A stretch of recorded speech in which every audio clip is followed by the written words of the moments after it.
I'm your host, Daniel Louise Smith, a business consultant, podcaster, speaker, and 2 times best-selling author. I work with business owners who run service-based businesses and who want to grow in a way that fits their life, not burns them out. And I create this space all about honest conversations and the things we're seeing in the industry, things we're learning as we go, and the things we're growing through right now. And today I'm here with guest Jan Ockenden, and we're going to be chatting about breaking generational patterns. But before we get into it, Jan, do you want to introduce who you are? Yeah, so I'm Jan, and I'm going to call myself a fire starter because that's what I do. I help mostly women, but some men as well, actually identify the generational patterns and the traumas that they've had. And I'm not talking like PTSD type trauma, I'm talking about the smaller ones that kind of build up and we don't necessarily notice. We can't necessarily think about them as easily. That build up and create sort of exhaustion and particularly women, I think, living in their survival mode. Um, they're the women that come to me generally. And what we do is identify the patterns, burn them down, and then set a little fire in their hearts and minds so that they can go out and get the life that they really want, whether that's business, whether that's in their relationships, whether that's in their just in their life in general. I think that's why I think today's conversation is going to hopefully help people watching recognise that and get something out of that, Yeah. and be really, really interesting to see as well. So actually, I want to see like if there's any trends that you're noticing in terms of patterns, and I reckon there probably is a lot right now in terms of business and what like business owners' behaviour, and maybe it's because of generational patterns. And I know like privately we've talked about this, so it's really good to actually bring this conversation publicly. Because I've noticed a few, but I'd love to hear your take on it first as the expert on this. Well, I think one of the biggest patterns, and maybe one of the conversations that we've had around it, is well, there's a couple of things actually. One is within women's health that Danny and I had a conversation yesterday about EastEnders. I don't watch EastEnders, but Danny had brought it up, and there was something that came up on that yesterday, which I see an awful lot about women's health, and that if women are not getting, they're not being heard, and they're not being seen around their health, then that's going to massively affect the business. So while it might not be an actual business trend, it is actually because it's a life trend, and it is going to affect every single part of women's lives. And I think the other one that I'm seeing quite a lot um, is blame, actually. Yeah, Is the blame culture, and we've talked about this, haven't we? That it's easy to blame somebody else, and it's easy to blame what I particularly see, and it really makes me feel a bit sick, is blaming the previous generation. And actually, the previous generation have taken something from their previous yeah, generation, and they've taken something from their previous generation. And when you actually start to look back and stop blaming everybody, when you start to actually look back, you think, well, actually, what's happened with this? Yes, it's not what I want, but it was something that was given to that generation. And they've made a shift as well. And what they've done is peel a layer of the onion back so that we can now peel another layer of the onion back and get down to the bottom of it, get down to the yeah. nitty gritty. So, and there's an awful lot of that going on, I think. And we as women, I think, don't, I don't know, there's probably men are listening as well, but I think it's really important for men to understand this, that Yeah. as women, we fit, there is a lot of feeling of blame anyway that goes back centuries and centuries that maybe doesn't belong even now, but it's there and we pick it up and we hold it and it gets really heavy. It's no wonder women are exhausted. I've actually got an example that I've witnessed in coaching business owners over the years, like right from back when I started. And I guess I'm more aware of why it's happening now because I know what I know from conversations with people like you. And it's that this like societal conditioning, which I Yeah, don't think I would have been aware of until I met you, to be honest. So that's a learning curve because until we're aware of it, we can't spot how we are acting like behaviours are from societal conditioning. mhm, And I've witnessed that, and I've as not really a trend, but maybe a trend because it's happened a lot and it's still going on.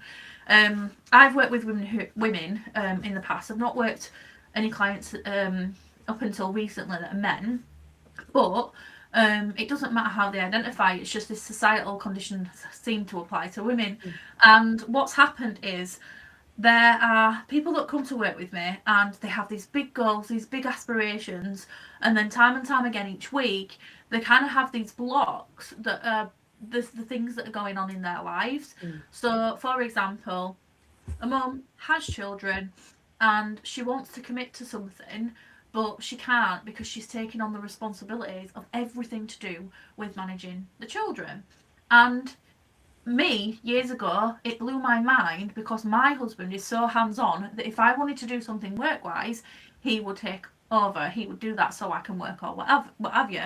But I was witnessing these trends where women weren't being given that, they weren't given that opportunity. And I actually would judge the man in that situation, but actually I shouldn't, and I shouldn't have, but now I know better, and it is about education, isn't it? And what I was seeing actually now, looking back, and there's still clients that have this going on for them, is that actually they were making a choice themselves not to ask because we're so conditioned by society and what we've witnessed the generation in our family do, our ancestors doing, like that we take on this role because I am mum, because I am the woman, because of this, and that's what we've witnessed, that's what we're repeating. And I've noticed now that actually they're just not breaking the pattern to say, this is what I want to do. I can ask for help. I can give that time to something I'm passionate about. And I think it's really interesting seeing that, and I'd love to know your thoughts around it actually. Because I know you're going to have a few. I think that's a really important point, and for me, there's a lot around that Yeah, that we could talk about, and it is a societal thing. It's bigger than just that relationship. It's a whole societal thing, and I think that it would be easy to point the finger at either, that say yeah, that it's the woman's fault because she's not asking, or it's the man's fault because he's not just doing. But there's a massive thing underneath that. You know, that woman's probably not asking because either that she's asked in the past and nobody's done anything, or they've told her to stop asking for too much, or that, you know, nobody's stood up and actually heard her. She doesn't feel seen, she doesn't feel heard, or that actually is what she saw when she was growing up. yeah. And then the man probably saw the same thing when he was I growing was up just as well. thinking that, So yeah, how would he know as well that yeah, that's probably not right? And you're right, it is education, but I think it's also because I think one of the things that I see levelled quite a lot when this is discussed is that, yeah, but women educate themselves, women go out and educate themselves, but men don't.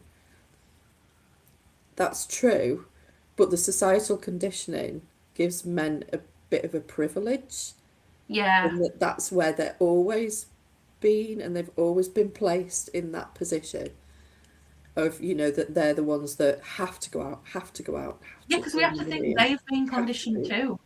And yeah, this is something I've seen and witnessed, especially because our family dynamic in particular is completely different to yeah, the average, which actually used to infuriate me when people made comments such as, if I wanted something, get Dan to buy you that, get your husband to buy you that. And I was like, well, no, because it doesn't work like that in our household, because there was an assumption that the man should pay, that the man should buy the thing that you want, that the yeah. man should spoil the woman. I'm like, why can we not do it the other way? So I think it applies to so many circumstances beyond business. It's Um, massive, yeah. And also, I think I'd said to you this morning. Well, actually, I wrote in a post that it's not just about it's man's fault or it's the woman's fault or it's their fault or that their fault. It's going to take a seismic shift yeah, to create it. And while ever, you know, the work that I can do can help the women that I work with change the patterns that they're living with so that yeah, they feel more comfortable within it.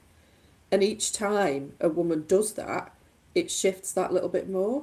yeah. Each It's time a man interesting does because it. like another scenario comes in my head, and I'm trying to talk about it without revealing who it is, so to speak. But there's someone I know who was pushed when they left school um, to go into a trade because there's money in trades, basically because his dad had worked in a trade, and then I think you've talked about before when you actually unpick like the relationships you had with your parents, but then beyond that. And I heard a story about how the grandparent in this situation was actually really like hard on that, and he was in, I think, the army or something like that. I might have got it wrong. Something like that anyway. Where obviously back in the day the man would go out and fight, and they'd be the ones that do that, and then the woman would do her job at home. So it was that circumstance that actually had conditioned the generations as they've gone down, and it had that impact when he'd left school and actually didn't want to go into that kind of trade. He did. He went into college, did the things that he was supposed to do, but then actually was like, I don't want to do that, and went against the grain and did something completely different. And it's really interesting how that narrative still plays out, even though they've broken the pattern, which I think we can do. But even when you broke the pattern, do you find that it's still really difficult because you're still having the conditioning we carry, but then also people around us carry as well? Yeah, I think that is really difficult, and that's the thing that I find quite difficult because I know that I've broken some patterns in my life. I was the first person in my immediate family to actually get a degree for a start off, Yeah. which I did with three kids, three young kids, and a full-time job. Um, but I was the first person to actually do that, so that's a broken pattern there. But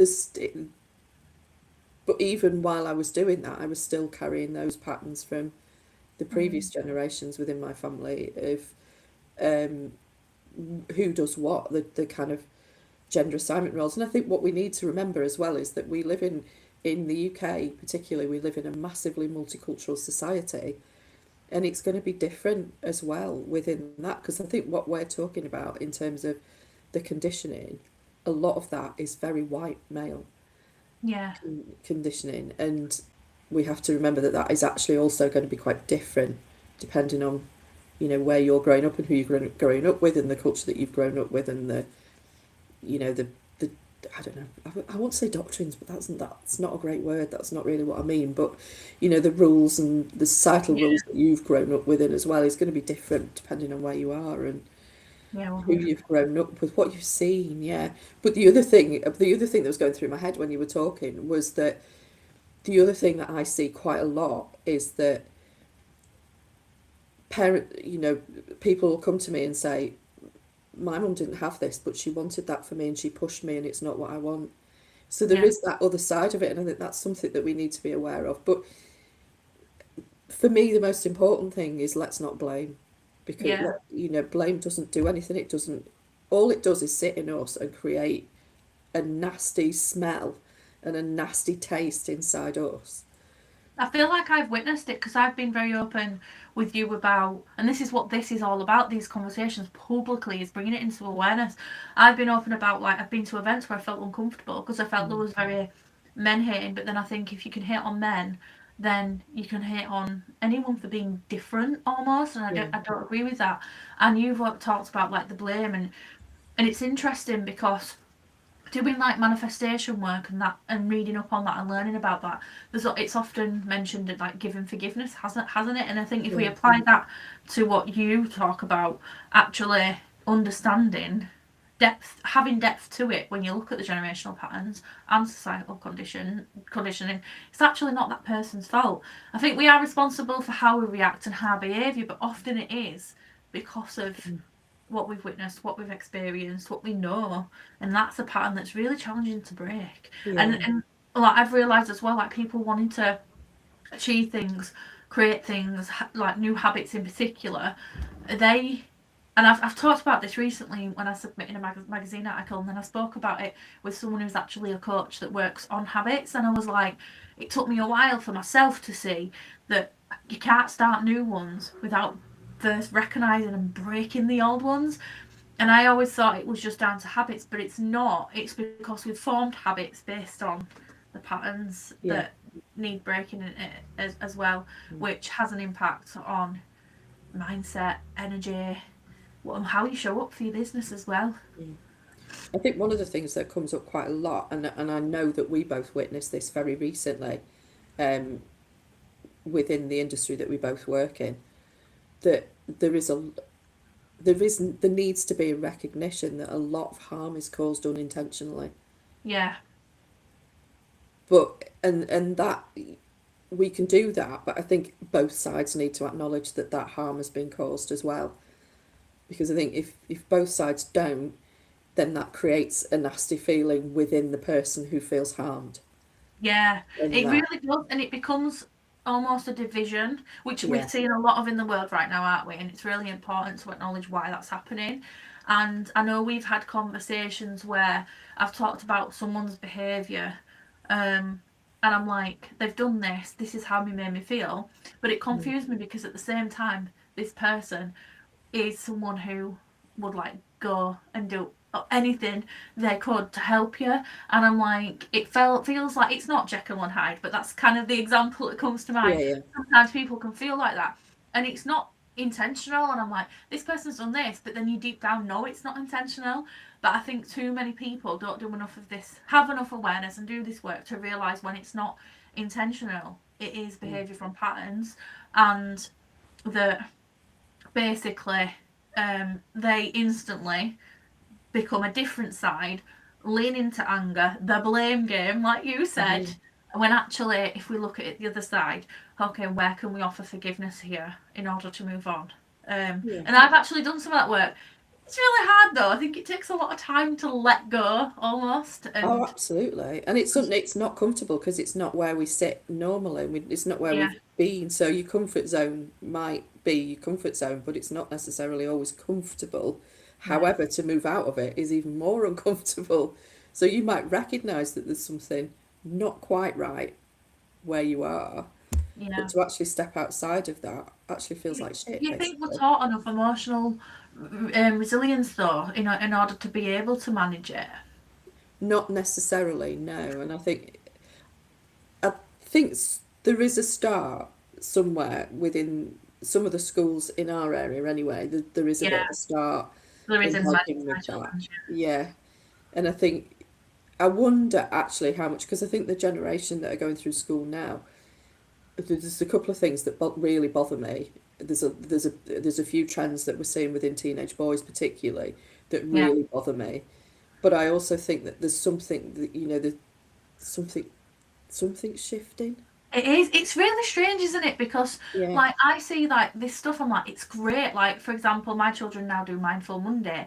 Every single Monday, they start their day with 30 minutes of Yeah. something that they enjoy, and they can choose. They like give them options, and they can choose whatever they want to do, and they go off and do that 30 minutes. And I love that because actually, that's a practice my children have on a morning. Every Mm. morning is they're allowed space to just be and do what they want to do before school. And I reckon a lot of people don't agree with this, but I have noticed a massive shift, especially in my daughter's behaviour, in how she's then able to get dressed for school with no less prompts. She's be able to focus. She's able to, and I have done this practice for years myself. I've done that first. Then I've been able to be the parent I want to and get their breakfast together without stress, get them dressed without stress, and so on, and do basically the day to day things. And it's really interesting how it impacts us. And it's about knowing what you need for Yeah. yourself and for the Pleasure. people around you, being able to manage it and deliver it, which is it blows my mind to be honest because it's so simple. Yeah. Once you're It's aware, it's so simple. it's that first principle that the coach that we Yeah, both work with talks about, isn't it? yeah, Because it's about. I remember always being taught that you eat that frog, so you do the worst thing yeah, first. And actually, that's absolutely the worst thing that I can possibly do, because that makes my day go completely tits up, yeah, basically. Um, so doing that, something really good that I really like first, creates the energy that makes the yeah. day that little Because bit. I It think feeds your dopamine. I said this somewhere recently, and I think it was on someone else's podcast. Yeah, it was. I was a guest on one the other week, and I said, you're always taught to eat the frog, but I actually think if you're not finding that's a useful method, Yeah, then you need to look at things differently because if you eat that frog, it's probably going to take you more energy, more time. You can't focus because it's not what you really want to be doing. Whereas if you do something you enjoy first, it then gives you some kind of momentum. It raises your energy so that you then can focus and do the thing. And you might actually start enjoy eating the yeah, frog.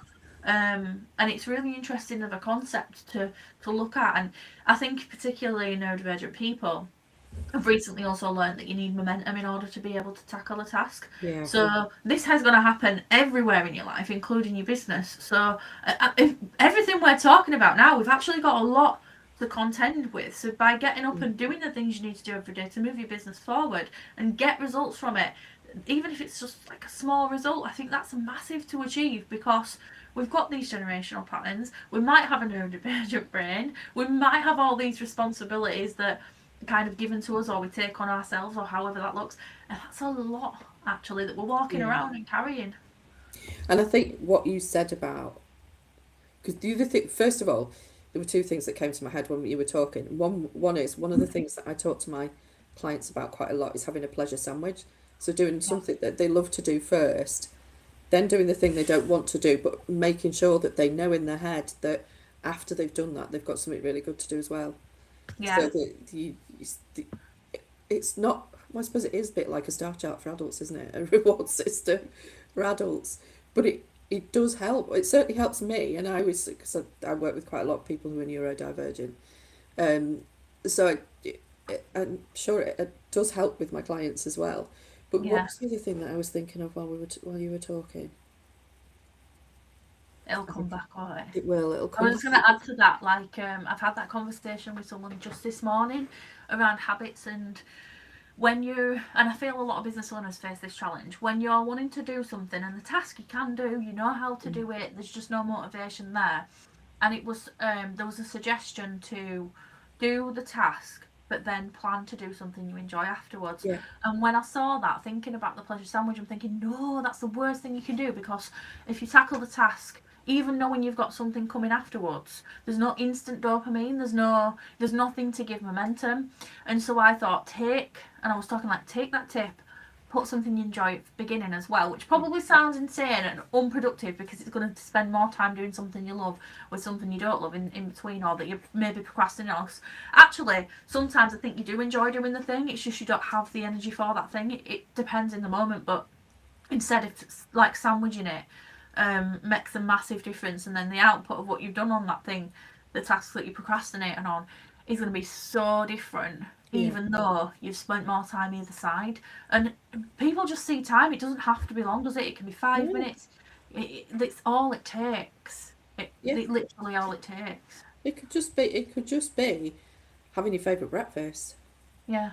or having a nice cup of coffee. Just it could be anything. It doesn't have to. Or watching a video on YouTube. Watching cat videos is one of the things that I do that gives me a bit of momentum, just because it makes me smile, it makes me laugh, and it instantly raises my energy. So then I've got more energy to go off and do something else. Yeah. But we're taught not to do that, aren't we? We're told that you don't do that. You must do the good thing you must do the productive thing first. Yeah. I'm a bit of a rebel. If I told myself to do that, I'd be sat there going, piss off. Yeah, because we're also taught that scrolling is bad for you, but actually, as long as you're scrolling the things that are feeding you, because we're always consuming something out, but if Yeah. it's feeding you genuinely, stuff that makes you laugh, things that make you feel good, that's what it's all about. And because I'm Yeah. working a lot on stuff like this with my kids at the minute, because what I learn in my business I'm applying, and it's bloody working, and I love it. And we sort of make, like, let's make a list of the things you enjoy, the things that you want to do, that maybe they're not saying, and let's start there, because then we can inject that into day-to-day life for them, so that when we are asking the oldest to wash the pots, instead of going, well, you're just being lazy, actually it can be like, do you fancy washing the pots? And we can also give this thing that is admitting how he wants, and so it becomes a thing. And it just, to be honest, because we've just got a car, they just want to go in the car. Where do you want to go? Don't know. I just want to go in the car, which is so funny. And I'm like, I'm sure the novelty will wear off, but that's the thing as well. Mm. We've got to allow the novelty wear off and bring the excitement back in somewhere else, and it's okay to do that. Yeah. Like, people are not, they have to hold on to routines, but actually we need to shake up that rhythm, because it does, especially when you're neurodivergent, it gets boring. So we need to find again ways to bring in that Yeah. momentum. What you were talking about was scrolling intentionally rather Yeah, than just I that always doom scrolling. speak about intention. It's so Yeah. important, like with Yeah. anything, in business, in life, like with your strategy. scrolling intentionally so you can engage, or posting intentionally, like everything. And it's like you can still wing it and do it. Like it doesn't have to be fully planned out to the extent that maybe I would, but it needs to have intention that's positive. It has a positive impact on you, because that's what gets you a result. Whether it's a dopamine hit, that feel good hormone, that instant gratification, or whether it's something you're actually putting out that's got positive energy in it, so that people are more likely to be, let's face it, attracted to you and want to buy from you and work with you and find out who you are. And actually, like, you posted the post you mentioned not long ago about Honey from EastEnders and the perimenopause story. My feedback to you when I saw that was that it didn't actually need a call to action, because it actually highlighted your knowledge, had some authority, and your thought leadership. And that was, it's magic, because you don't need a call to action on that stuff.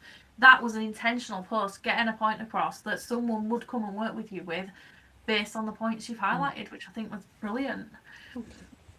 I remembered what it was as well. That so you mentioned something about celebrating the wins, and that we don't have to be. And I think that's the thing that we're also, and I think all of us, but particularly women, I think, are encouraged not to do when we're kids. Don't brag, don't show off, and actually celebrating the wins is really important. That's one pattern that I would say everybody needs to break, and even if it's the smallest win. Like if if you're a mum with kids and you've got a business and you're trying to do both at the same time, having a hot cup of tea or coffee or whatever. Not having it go cold. Not having it go cold, or being able to get a whole post written before the children decide that they want to do something else, or something. It doesn't have to be something massive, but celebrating each and every single one. You've just made me think, though, about something there, because what I think is, and I've recognised this as a pattern before, we do stuff as we're going through school, and then it's like almost the day we become an adult, it changes. So one example is like celebrating the wins. I remember having, when I was a kid, you'd have a celebration assembly, the certificates go out. For my kids now, it's like Star of the Week, and they have that like every week, the Stars of the Week, and they do like times tables, rock stars, and all this jazz, which is great. But then, when you become an adult, it's like almost as this turning point where we're not rewarded enough. We're just expected to do stuff. And I do feel like children have that. They do. But they do get some reward. But they're almost expected to do stuff. And if you do say, for example, social media, go and post on social media, I've just achieved this, I've done this. People don't want to do that because they feel like they're bragging. But why is it we grew up with a picture with a certificate, like proud of ourselves, and then somewhere along the line it's taken away from us? Like there's got to be something happening there to take that away. And do you know what I mean? Yeah, and they do it at primary schools, don't they? It's every single week, but it changes at high school actually.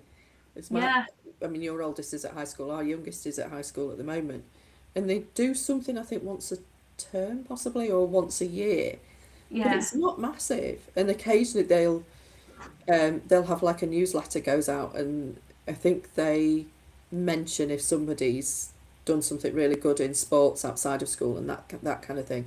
But it's very few and far between. All right, so it kind of drops off at high school. Oh, right, that's interesting, because we've had a different experience. So for him, they have like points that they gather throughout the day, and we can see this on like an app. But then they have different point systems, and it confuses me a bit because there's loads of different ones for different things. But he's had points that he gets throughout the day, called positive or negatives, and then when they build their positives up, they can exchange them for a reward. So it's up to the child whenever they want to exchange that for a big one, a little one. But then they also have this golden ticket. So if you get a golden ticket, it's usually for like a big act that stands out. So for example, my son's got one for like holding the door open for someone, or one that he most recently had. He had a substitute teacher that at the end of the day, he complimented him on like that class or something, and it was like something to do with emotional resilience or recognizing and what he said to him, and they loved it. So he got this golden ticket, and they can exchange that for a big chunk of points, 25 points, or a chocolate bar. He always goes for a blooming chocolate bar, takes after his mother. So he gets that, and it was buzzing on this occasion because they didn't have the physical tickets to give the points, and so they said, "Oh, you'll have to go for the chocolate bar." But when they fixed it, he got both, and they just allowed that. So that was interesting. But there's other things as well, like he got a letter sent home where he was in like the top 20 of children or something for something, which was really good. So there was that letter recognition. So there's like different things that he actually gets, and it seems to be really, really positive, and it does really work. But it's not something I've ever witnessed or come across or known anyone talk about before. In terms of, obviously it's because they want positive behaviour and things, but they also interestingly have a ban on use of phones on social media, so like the children cannot use them throughout the day, which I think's amazing, because there's just no, it keeps the chances of anything, it keeps it a positive environment basically, and that's interesting. But yeah, I've never witnessed anything like this before, and from what I'm aware of, I think a lot of it is new. But I know from my experience, going like as a teenager going through high school, the only people that were rewarded actually were the kids that played up and were naughty, and it was when they behaved well they got a reward. And it's a bit like everyone else is a bit like, what about us when we're always performing well? Because people didn't recognise it, and then that plays into the unseen unheard thing again, doesn't it? Yeah, I think that's a really massive thing that people really don't fit. And I think, again, I think it's particularly women, and we don't necessarily always push ourselves forward either. Yeah. But I wonder how much of that comes from not feeling seen and heard as a child. That, little girls are supposed to be good little girls. I've heard it said that by people who, when they've been out or something like that, that they've seen all the little girls sitting drawing, at the table, and the boys are running around like, I don't, chasing each other, like, like the lambs do in the field, galloping around and jumping about, and that's the difference between the two. Yeah, it might be, but that comes from social conditioning. In a lot of cases. Yeah, like the girl should be the one sat at the table colouring, and like I can think of examples of children I know that have gone against that. My own sister, for example, she was not the kid that would sit and colour. She was the kid that would run around with the football. She was obsessed with footballs, absolutely obsessed. She just wouldn't keep still. And we find it hilarious now that she's actually the one that's not neurodivergent. And I looked at her and I said, who'd have thought that? I don't want anyone to take offence by this because I hate the word normal, but I said to her, who'd have thought that you would be the normal one? That was me. We find that always upside down, me hanging on the monkey bars or doing handstands or something like that. Never stayed still. But I also think, like, maybe there was a reason I stayed still. I don't know, because I don't feel like I stay still now. But I don't know. It's just interesting, isn't it? It really is. If anyone resonated with any of this, what would be something that, like a message you'd like to get out in terms of breaking their generational patterns, and something they can do to start? Obviously, they can work with you for a start, but even just to start work on this. I think the first thing to do is, the biggest thing first is recognising it, or understanding that that's what it is, that it's not you, you're not broken. Because how many times do we hear that? I need fixing. No, you don't. Yeah. You just need to recognise it, and I think acknowledging the fact that that's what's happening, and accepting that that's what's happening, and then looking at, well, okay, you don't want this, so what do you want? What would work for you instead? And I think probably not fighting with yourself about it, almost like sort of, okay, so this is happening, but this is a pattern. This is not my pattern, and I don't want it anymore. So what do I want? Yeah. What would feel more comfortable? What would sit more comfortably with me? I like that. It's a really good, important question. Where can people find you, Jan?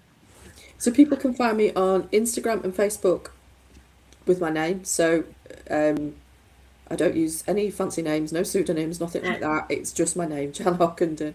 They're probably the easiest ways. I am on LinkedIn, but I don't generally post on LinkedIn very much. Same with TikTok. But yeah, Instagram and Facebook are probably the easiest ways to find me. Brilliant.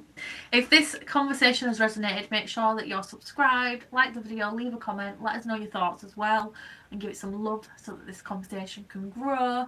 And come and join us live again next time. And if there's a topic that you want me to talk about, a guest you'd like to see, or you want to be a guest yourself, you can get in touch. Just pop me an email, which is on my website, and all the links will be in the video. If you're going through something in your business right now, know you're not alone, because we're here having this conversation so that you don't feel alone, and I'm sure that it will have resonated. Thank you so much, Jan, for joining us today. Thank you for asking me. Thank you. It's been great to have you again. And if you haven't checked out the last one we did together, definitely go check that out. I'll link it to this video so you can see it next. But yeah, thanks so much.